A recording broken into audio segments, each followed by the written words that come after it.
Remember back when gaming was a simpler time? Ah, yes. No DLC, no updates, just fun. Yeah, these new consoles wouldn't understand what it takes to make it in this industry. But Dreamcast, Sega doesn't make consoles anymore. Well, we can't all survive on first-party games alone like you, NES. But PlayStation and I are doing just fine. But that doesn't explain Xbox. Yeah. They have that game thingy, the Game Pass. Ah, phooey. They need Sega Power!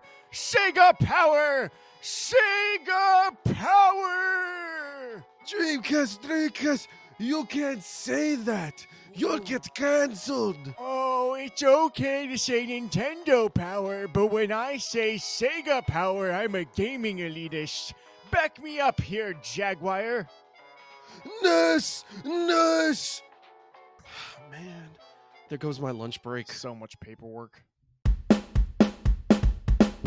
You guys ready? Lobby up. Hey guys, lobby up. GG's, lobby up. Dude, we gotta lobby up. Lobby up. Hey, should we lobby up? Yo, lobby up. Lobby up, y'all. Hey, let's grab a beer. Lobby up. How's it going, everyone? Welcome to Lobby Up. You got Matt and Lewis in the studio today. What's up, guys? So today we are going to talk about our top 3 worst age consoles, but there is a catch. The consoles that we're going to be talking about today are only consoles that we have personally owned and played throughout our childhood. So it gives us a little bit of a magnifying glass on the nostalgia that we have for these and really helps us understand that these consoles, as great as they were, probably won't hold up today. Yeah, so like the low-hanging fruit of like the Atari 2600 or the Virtual Boy, we're not going to be discussing those today. It's going to be like actual home consoles that you yourself may have owned. So we actually think that that's going to be a more interesting conversation anyway. So to start us right off, my friend, what is your number 3 pick? So all of that being said, I do think I'm going to surprise you with my picks, because these are consoles that I owned. Granted, the oldest console I owned was the N64, but my number 3 worst console is the Wii U. That's actually crazy to me. So when we had this conversation about this episode, I wasn't thinking something that came out in 2015. Yeah, no. And these are gaming consoles that I've played on a lot. So I know that it's going to surprise you, because you're going to be like, what? Why would Matt not like this console? It's not that I don't like any of these consoles necessarily. It's more so that I do think that they aged poorly, and because there's things about the hardware, things about the software that really just are not holding up now, and also just fell on the consumer audience just not in the right way, not in the intended way, maybe even. So why the Wii U? All right, so listen, this thing had a ton of really good first-party games. It really, really did. You cannot look at this library, and if it has Nintendo on the software, you can't say that the game was bad. It had Smash 4, had all of these other IPs that are owned by Nintendo that were just doing excellently. And if you play the game yourself, you know that they're a load of fun. That being said, this console had virtually no third-party support. Yeah. And that is for a reason. The reason being that you're comparing against, at the time, the Xbox One and the PlayStation 4, and these are HD consoles, and you have a console that just cannot support it. I've got direct quotes from makers like EA saying that they would only partially produce games for the Wii U compared to the Xbox and PlayStation. Ubisoft straight up was like, we're never making an exclusive game for Wii U until the sales improve. Bethesda straight up said, we're not making any games at all for the Wii U because of hardware constraint. And Activision was like, it was almost like they were just doing their best. They're like, we'll do everything we can to support the console. Like, what, are you sending your thoughts and prayers? What are you doing? Hey, you put some respect on Zombie U, please. Admittedly, as much as I hate to see this console on a list like this, because you know my love for the Wii U is pretty everlasting. I think it's one of the most underrated consoles Nintendo has ever made. But I get it. The gamepad was ridiculous. They ruined Star Fox. They ruined Star Fox with that stupid pad. And because of that, we went the whole Switch cycle with no Star Fox. And we were, you know what? Now I'm getting mad. Because we were promised F-Zero on the Wii U. And that was one of the reasons I was so stoked for the Wii U. And we didn't get it. I know that has nothing to do with the aging of this console, but Jesus, I'm still mad about that. Some personal things, and it's on the personal subject. You know what's funny is I'll never forget hanging out with you in college and us playing Smash 4, and you never. It was like, I'm older than you, but I had like little brother energy where you always passed me the fucking gamepad because you never wanted to use it, and I was like, it's basically like a pro remote, and you're like, yeah, well then you use it. And so whenever we played, I was like, whatever. I got used to the clunkiness and heaviness of the controller, but yeah, it was. I don't know. It just felt like the design that they were going for was the Switch, and they just weren't there yet hardware wise. So this was a stepping stone. And one more thing is that I remember you bringing the whole Wii U with you to work, so that way when we had downtime, you could just play on the gamepad like it was a Switch back then. Like it was like, but you had to bring the whole Wii U with you to work. Listen, you're selling this console to people. I don't know why it's on this list, because I'm gonna tell you, I was rocking that Wii U like it was a Switch in 2015. Yeah, like, I would go on break, I would plug in, like I would put the Wii U in my backpack, I would plug it into a wall outlet and play Zelda HD on the gamepad, just chilling in the break room, dude.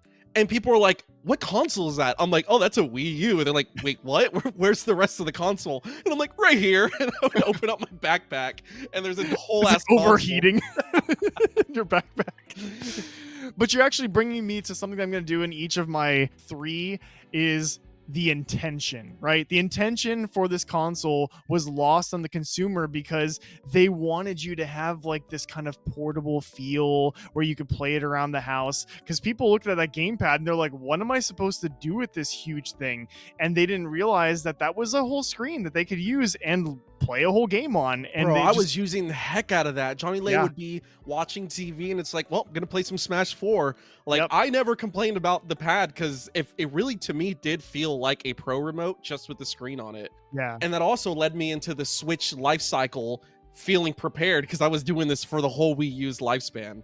So funny enough, Reggie Fils-Aimé, who was the CEO of Nintendo, of Nintendo of America, he was Captain America. He was Captain Nintendo.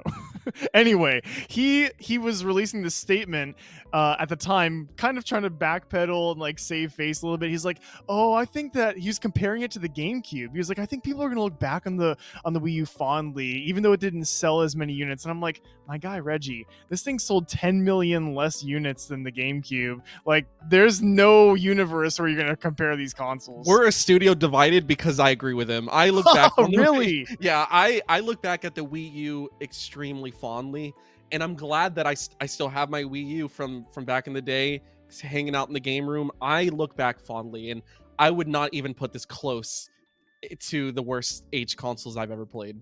So to wrap up this console, you're kind of leading me again into one thing I'm going to do in every one of my sections is just what do we do now with a Wii U, right? So if you go on the internet, you can buy a whole handful of games and the console itself with the huge gamepad for roughly around $200 to $250. A lot of people I was researching will homebrew, and they'll kind of, hack it to where they can play any game backwards compatibly with the Wii U. So that's, if you're a huge Nintendo fan, and, not that we condone ROMing and emulating here at Lobby Up. Yeah.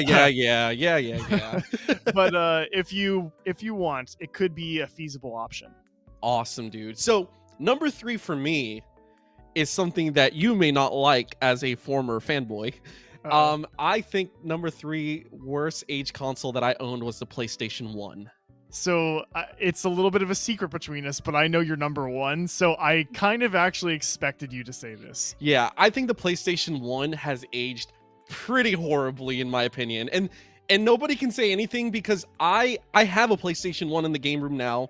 I put in some games in there. I put in Spyro, I put in Tekken, and bro, it is extremely clunky looking. The polygons just did not make it to 2024 without looking jank. And Those granted, new 3D models, everybody's like, oh, you have to look at it through the eyes of 1996. And yes, I agree 100%. But this isn't a list about that. This is a list about that console in 2024.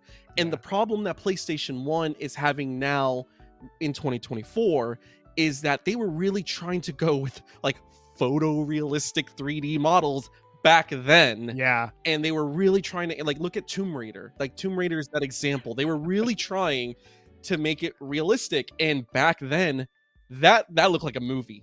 Yeah, right. No, you felt like you were in the tomb. I'm like, games cannot go better than this. This is peak graphics. But Right. now it looks awful. And forget the software. Try playing Tomb Raider in 2024. I dare you. Yeah. Is How do it you just think- like, is it a slippery control mess? Dude, how do you think you look left and right in Tomb Raider? Oh no. Intuitively, just intuitively. I would say one of my analog sticks, You have to probably use the right one. you have to use L1 and R1 to like Oh, look. wait, the DualShock 1 didn't have analog sticks. No, it didn't. I mean, Oh they, jeez. so that actually leads me into the next point. We did eventually get the dual analog sticks, Yeah. and people think that's where first-person shooters were born. No, no, because it didn't. It took until Alien Resurrection on the PlayStation 1 until we got the modern layout for first-person shooters. Oh, okay. So, like, if you were playing Medal of Honor back then, you still had the weird clunky remotes where a lot of games you have. Is it which one's the bumper? Is that R2 and R1? Or, I'm sorry, R1. R1 and L1. L1, R1. I always get confused, guys. Sorry, but you had to use L1 and R1 a lot to look left and right, and then you would shoot with the trigger. Back then, I was doing that like nobody's business. But in 2024, after the takeoff of first-person shooters in the 2000s, going back to that is damn near impossible. Yeah. On the software topic, there's a lot of complaint for that generation that there's like an oversaturation of JRPGs. Oh, yeah. You did have Final Fantasy, which had a huge commercial success, obviously. But at the same time, it's like this Japanese-based console was trying to find its way in the States. And while we have plenty of weebs here, we just weren't quite established yet at that time. And then even continuing with the hardware, like a big problem with the PlayStations now is if you're not careful and you take a CD out of the PlayStation, the little balls that hold the CD in place when it spins will pop out.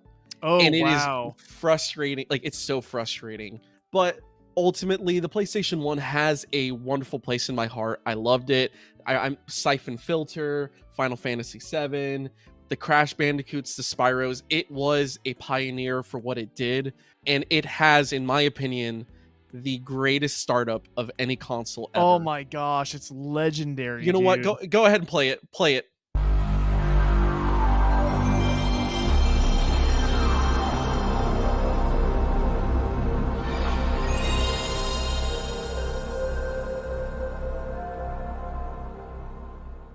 Oh, so chills, dude. Chills. That's my ASMR right there. It's a beautiful startup, and I remember it fondly. But now it is a relic to me. It is something that I own as a trophy, as something to remind me of better times. But I'd rather play the remade version of those games. Right. So next time that anybody wants to take a dump on the HD remakes, go play the original first. Yeah, right. On the original hardware. So what's your right into the next one? What's your number 2, man? So we're going PlayStation following PlayStation. It's not what you think. I think that the number 2, I'm gonna throw a handheld out there, is the PS Vita. Really? Dude, you Yeah. just pissed off a lot of people. I know, and you know what? They're already pissed off because of how it did originally, so I am not going to make them that much more angry.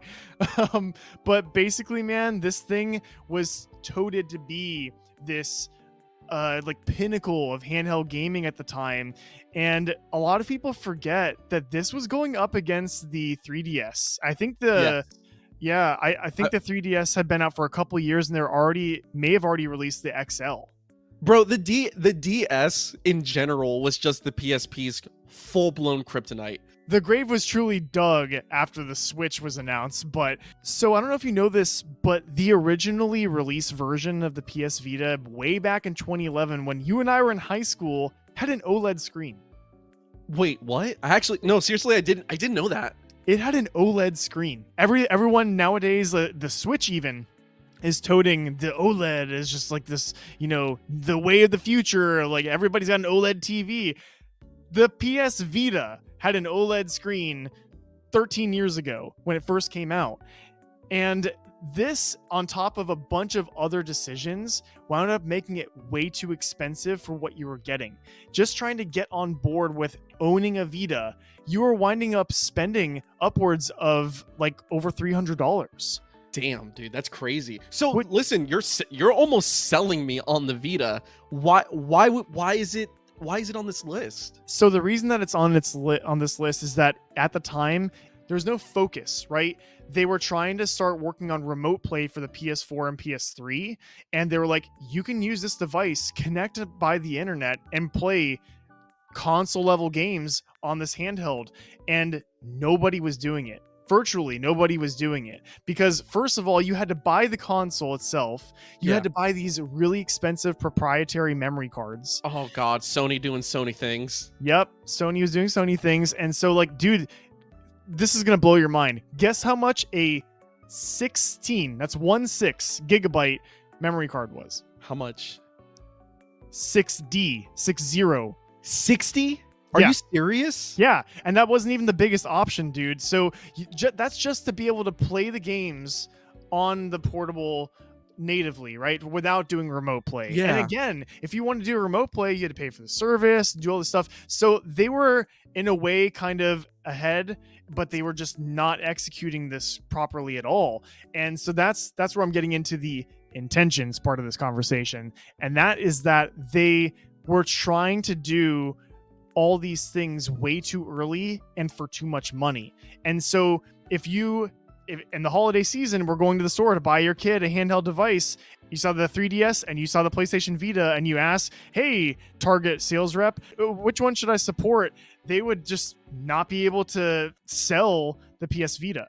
Yeah, because the 3DS was just a one and done. You buy it, you got it, and you're playing Smash Bros on the 3DS. You're playing Super Mario 3D World. Like, you're playing honest to goodness games that you know are going to sell and be loved. Right, exactly. And that's part of why this whole like first party thing that Nintendo did so long, this little bit of sidebar, but the 3DS did so well because nobody was expecting to play Call of Duty on their 3DS. They were expecting to play Mario, and they were expecting to play Luigi and all the things that are of Nintendo. Whereas PlayStation was trying to sell all these different titles. They had a bunch of really good first party titles, but they came out too late. They did start off with Uncharted and a couple other good ones, some big names, but it wasn't enough to bring in the audience. Another thing, dude, Japan got a huge exclusive bundle option. They had so many bundles available in Japan. The United States got nothing. Dude, Japan gets all the coolest things. It's not They really fair. do. It's not fair. Especially when it comes to Nintendo and Sony, they get all the cool stuff, but we're stuck with just, you want to buy it, okay? And then just leave me alone and get out of Walmart, you know? You guys are rich. Go ahead and spend all the money. But basically, dude, nowadays, yeah, you can buy one on eBay for $150, $100 if you're lucky. But the thing is, what are you going to do with the PS Vita now? You're going to hold something that feels really good as a handheld device and it's made of good quality, but like, are you going to buy a huge memory card for this thing and hack it so that way you can play games on this, nowadays kind of underpowered console? Whereas you have so many options. There's Raspberry Pi, there's the Retroid Pocket Pro. There's so many things available if you want to emulate. Again, not that we condone that here, but if you wanted to do it, there's so many options out there. I just don't know why you'd go with this one. Or, get a Steam Deck. Call it a day. Right, exactly. That's the way of the future. So that was a wild card for me. I wasn't expecting the Vita, but tit for tat, I am also going to throw a handheld in here, Uh-oh. and I am going to say the original Game Boy. The original Game Boy? Yes, I think it has. What? I think the original Game Boy aged like. Oh my gosh. All right, you're going to have to elaborate because I have no idea where you're going with this. So, first of all, let's go ahead and break down this clunky, giant piece of gaming history. We're talking the original Game Boy, the white one. I did have the brick. First and foremost, that thing is heavy. I don't care how much you're lifting at the gym. I don't care what your max PR is. Like, that thing is heavy. And if you hold it long enough, eventually you're just like, oh, my hands. Ooh, my hands are starting to hurt. That's even if you have batteries that last long enough to keep it alive. That thing takes like 6 AA batteries. I don't remember how many. Our Xbox fans know what that's like. Hey, we only need 2. That thing needed like 4.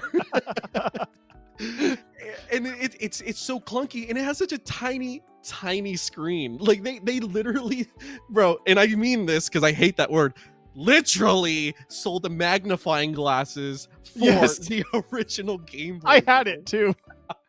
And it wasn't backlit, so if you had a good one, it was a magnifying glass with a built-in light. Yes, which if you tried playing that in the car, your parents would act like they were about to crash because it's too much light in a dark car.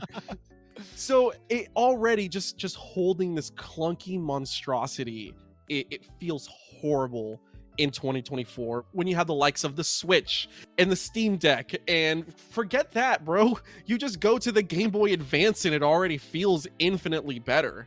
Not even that far. Go to the Pocket Game Boy. Game Boy Color even got a little smaller than the original Game Boy. Yeah. So it's a clunky mess. And speaking of the screen, the games were puke green. all the games look like you had night vision goggles on. Yeah. Try putting in Pokemon Red or Pokemon Blue in an original Game Boy, and then put that same game in at least a Game Boy Color, and you will see the immediate difference between the two. It is awful to play in, and that's no knock at the original Game Boy games. They were some bangers in there. Yes. Again, speaking of Pokemon, you have the original Kirby's Dream Land, you have the Mario Land games, like Mario, yeah. The Donkey Kong games were awesome on there, but on the same token, dude, even just Tetris was such an entertaining thing to have. It just mobilely at the time. Well, on the same token, try playing Mortal Kombat 1 or Mortal Kombat 2 on a Game Boy. Oh my god. Yeah, Try that sounds horrible. Tony Hawk on a Game Boy. Like, if it wasn't made by Nintendo, it's garbage on the Game Boy. And go ahead and fight me in the comments. I don't care. The original Game Boy aged like milk. And the music is fantastic on these Game Boy games for the time. But try listening to it through the Game Boy speaker. All you're going to hear is beep, beep, beep, beep, beep, beep. Like, it's grating. It hurts your ears. And I'd rather just play with the volume down or with some headphones in. I don't even remember if it had headphone support. I don't even know. I don't know if the original one did, but eventually I know the Pocket did. But that's why, playing back on the original Pokemon games, they just had some noise instead of saying their name. And even on Pokemon Yellow, when they added the effect of Pikachu saying its name, it was more like this cursed So yes, confidently, number 2, the original Game Boy aged poorly. And as much as I do want to go on a nostalgia trip, it's hard for the original Game Boy even today for me, because all of those games that were on there played just as well on the Game Boy Advance SP and the Game Boy Advance. Like, that was a definitive way to play it, not on those clunky monstrosities. So number 2, confidently, Game Boy, mark it down, baby. Fine, fair enough. I hate this conversation because I know where it's going, and I can't even really defend it because we're taking nostalgia factor out. I'm okay, yeah, I get where you're coming from. F you, but I get where you're coming from. Well, before we get to mine, I have to ask yours. I'll show you mine if you show me yours. What is your number 1 worst aged console that you owned? I am about to piss off some people here, but I think that the absolute worst age console is the Xbox One. What? Yeah. I don't know about that one, but continue. This I'm is your sure list. you don't, but hear me out here. I submit to you that this console started aging poorly before it released. Fair enough. As it was announced, it already became 90 years old with a surgical back, okay? Okay. So let's take the obvious, the things that it was criticized for from the get-go, right? Always on internet required for the nefarious reason of not allowing you to share games. Yes. So when you listen to an announcement for a console, you're expecting all these awesome features. You're excited, like, oh, what do I get to do now? And it felt more like this whole showcase was a bunch of limits on the consumer. Just like thing after thing after thing. It kept digging them into this hole. And the PlayStation legendary response on YouTube to that buried them, dude.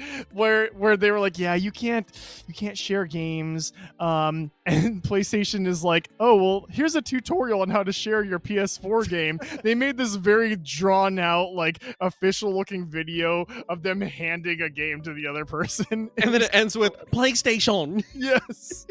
So epic, dude. But I mean, it's hard to defend that. It's hard to sell that as a feature because it's not. It's literally just limiting somebody. And Don Matrick, who was the president at the time of like the gaming division of Xbox, his response on stage was, well, we have a product for people who aren't able to get some form of connectivity. It's called the Xbox 360. Oh, so bad. So bad. Dude said that in May 2013 and left the company 2 months later. Oh, yeah. He left. Put that in quotes. He left like Jim Ryan left. Right.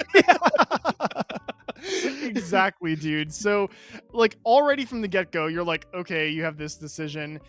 The other thing, dude, is when you compared it against the PS4, there was a lot of backlash about its resolution. It was stuck in 720p. People are shitting constantly, even nowadays, about 1080p. It's like wild. This next gen console couldn't even get up to full HD. And like, don't take my word for it. There's like, all this is out there. Battlefield 4 had this like 50% resolution boost on the PS4 in comparison. Like, if you look at this, there's a side-by-side video, and like everything in the Xbox One just looks so muted and dark, and it doesn't have a full gamma output for its resolution. Mark Rubin of Infinity Ward actually confirmed that Call of Duty Ghosts ran native at 720p on Xbox One. That is wild, dude. I don't know, man. So like for me, I wouldn't say it aged poorly though, because like as much as, and it's just my input here, as much as like the console itself had such a rough start, I can plug in my Xbox One right now, play all the Xbox One games I want, and no, it looks great. No, you can plug in your Xbox One X. I am talking about the Xbox One, and that's a whole thing. True. That is true because I have the Xbox One X. That's a whole thing, bro, because the whole reason the Xbox One X existed is so that way they could pass the PS4 Pro and have something that actually was a better value. They did that as a move because the Xbox One did so poorly. And bro, I'm not even done, okay? Because I owned this thing. Yeah, all right? You did. And I lived in the time where, as a broke college student, I didn't have a smart TV. If I wanted to watch Netflix, I popped on my console that I owned and booted up the app. And now that this console is all about TV, which, by the way, I remember specifically before I even had one, you'd be booting up your Xbox One, you'd be like, oh, here's a stupid TV advertisement again, because every time you booted up your Xbox One, it was like prompting you to connect your TV, connect through this I don't remember that. I don't know how you don't, because every time you and I played on your console, it happened. And I remember vividly a time you just getting so pissed off because it wouldn't let you past it. But anyway, I digress. I used to be turning on Netflix on my Xbox One, and you know what I would hear louder than Netflix? What?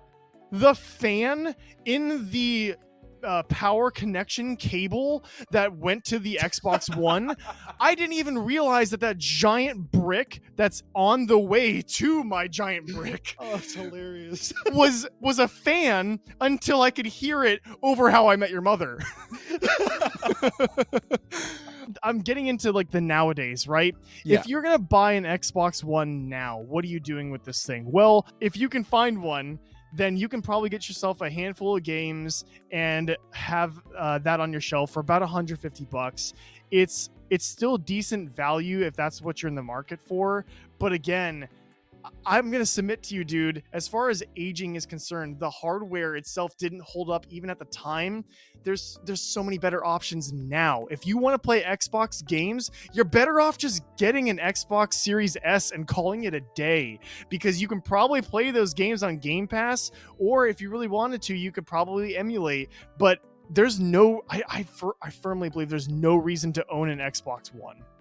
That dude, massive curveball. Good for you, because like that is not what I was expecting for number one slot. A console from the last 10 years. Yeah. So you got the Wii U and the Xbox One. Yep. So that's wild, man. I know I kept my consoles kind of like more recent, Yeah. but you know, I think that there's something to be said. When I was doing this research, man, a lot of people have criticism for our generation we're currently in. I think we're probably in the worst generation of gaming in terms of consoles ever. So I would have to agree with those voices, Yep. dude. Total sidebar, like we have all these powerful consoles, but the library is just not what it used to be. Except for the Switch, which Yeah. to be fair, that's not in the current generation still. So Yeah, when we get that Switch 2 in 2025 and you give me that dollar. I have less and less of an argument for that. Every day that passes.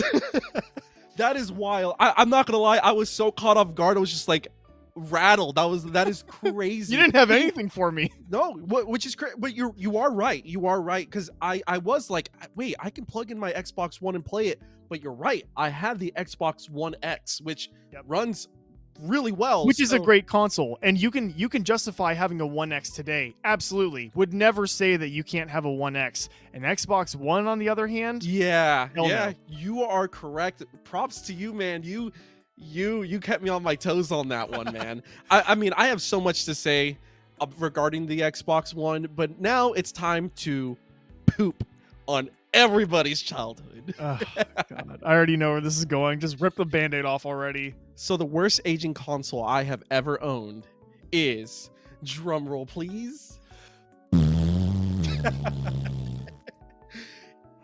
the Nintendo 64. Boo! Everybody, boo! Boo! I think the Nintendo Yes. 64 is the worst age console ever. And you notice that it's PlayStation 1 and the Nintendo 64, which were always like one or the other.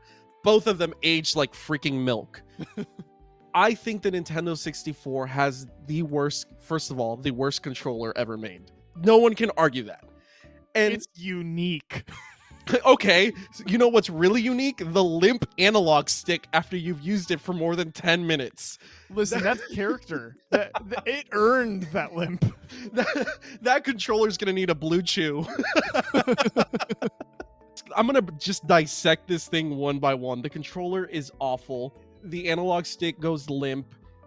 I don't have 3 arms, only 3 legs, so this doesn't really do anything. This doesn't really do anything for me. And then to top it off, like let's go to the main console. Admittedly, the Nintendo 64 looks beautiful. It is a beautiful console. I love it. But let's say I want to play The Legend of Zelda Majora's Mask. Oh, you know what? Forget that. You know what? Let's stick with that. Put The Legend of Zelda Majora's Mask, but I don't have the expansion pack. I'm screwed. Now I have to go spend money to get more RAM for this game, or I have to buy Donkey Kong 64 so that it's included, because Right. that game does not run without the expansion pack. What? What? Are you kidding me right now? Okay, so whatever. We're talking about good games here. I really like Majora's Mask, and I really like Donkey Kong 64. Now let's say I want to play let's say I want to play Tony Hawk Pro Skater 1. And I want to listen to the absolute bangers that are in that cartridge. So here I am doing everything I can. And it stops there. And it starts to loop over and over and over because the cartridge doesn't have enough power to put all of the full songs in it. If you're trying to play the original Tony Hawk Pro Skater 1 or even 2, you play that on the PlayStation. You do not play that on the Nintendo 64. It's a cursed console for many reasons, in my opinion. It has some of the best games ever made, but those games didn't succeed because the Nintendo 64 is some magical console. They succeeded in spite of the Nintendo 64. With all of the cards stacked against them, they succeeded. Listen, go try to play a Nintendo 64 game in 2024. You need to, bare minimum requirement, you need a CRTV because it doesn't look good on any other TV out there. It has to be a CRTV. You know, it's funny that you bring up Tony Hawk because I vividly remember owning it on the PlayStation as a kid and loving it. And around like first grade, my friend and I were having a sleepover and he's like, yo, dude, do you want to play Tony Hawk? And I was like, oh, yeah, totally. And then he pulled out a cartridge and I was like, oh. I think the cartridges were yellow for Tony Hawk as well. Oh no, the original Tony Hawk was on a blue cartridge. Yeah, yes. it was blue. Yes, and then Tony Hawk Pro Skater 2, I believe, was on a yellow cartridge. That's but cool. yeah, dude, that was the inferior way to play this game. And let's not even talk about like the whack third-party games, dude. The third-party games were non-existent because they all moved to PlayStation. We were supposed to get Final Fantasy VII on the Nintendo 64. I did not know that. People bought the Nintendo 64 because all through the SNES, all of the Final Fantasy games were there. So people were like, well, let me get the N64 to play Final Fantasy 7. Wow. Or 6. I don't remember. I wonder if that was supposed to be the project with the, what is it called? The Nintendo 64. So that's the Nintendo 64 DD. It was not part of that. Because Squaresoft, now Square Enix, was like, yeah, we're not going to follow you guys. We're going to need more power for these games. And these cartridges ain't it. But speaking of the Nintendo 64 DD, we were supposed to get this amazing thing that attaches to your Nintendo 64. And it was supposed to bring it to the future. And you were supposed to get expansions on The Legend of Zelda and Mario Kart and online capability, weirdly enough, in 1998. Right. And Japan got it. They got some coloring games, and then they just completely threw it out the window because you're like, yeah, we can't save this thing. Like, we really can't. The Nintendo 64 gets a lot of nostalgia passes, and I'm sorry, man. I'm just not going to give it to it. But see, what I will submit to you is that your main criticism here about like comparison is a third-party IP. But all the games that are first-party IPs for Nintendo 64 were designed specifically for it, so they did really well. For example, Mario 64, a forever historically renowned game and a classic that will be remade over and over again because it's such a good game.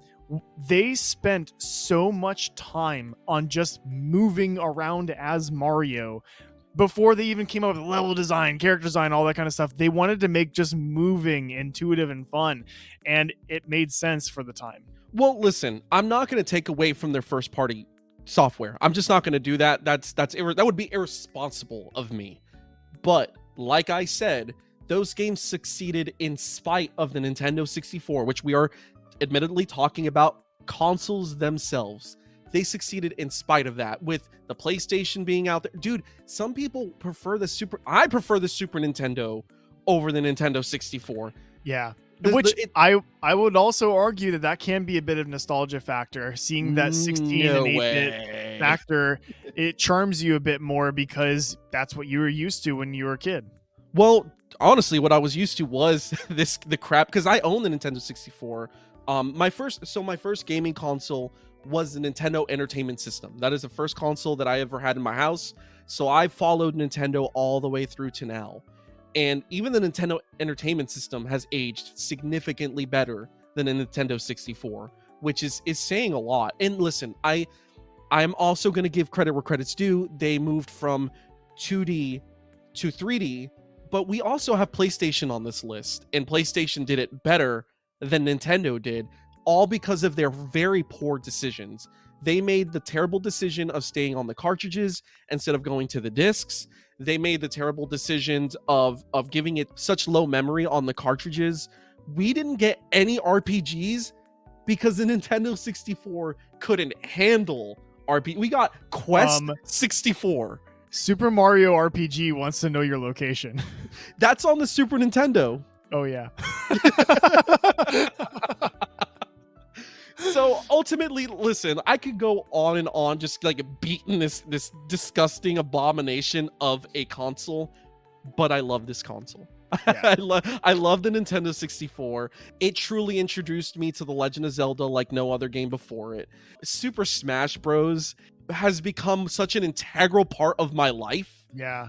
And it has taken me to some crazy places. It's thanks to the Nintendo 64. And it took me to Earthbound. from Smash Bros, it took me to Earthbound. Who's this NES character? Yeah, like it is a very important game in the pantheon of gaming consoles. But at the end of the day, this thing has aged like leather sitting in sewage on a hot summer Florida day in the middle of July. Tell me how you really feel. It's disgusting. But that's my disgusting console, and I'm always gonna love it. Fair enough, man. Hey, I love the N64 so much. When you first brought this up to me, man, I had the hardest time with the concept of it not aging well. I was like, oh, whatever, I'll go get my N64 out right now and play it, and I'll have fun. So, But yeah, I mean, you make fair points about it being a new 3D hardware or whatever you said. So there you have it, guys. These are our top 3 worst age consoles that we have owned as children. In the future, we will definitely visit the Virtual Boy, the Sega Saturn, even the Atari. But I'm going to leave you guys with this. At the end of the day, all of these games, all of these consoles are a part of our gaming history. Whether you started on the NES like I did, or you started in the GameCube or even Wii era. What it is, it doesn't matter. What does matter is that you're here playing video games and enjoying something that the world can also enjoy with you. And we are so happy and proud that we get to share our experience with you guys. Thank you for lobbying up with us. Bye, guys.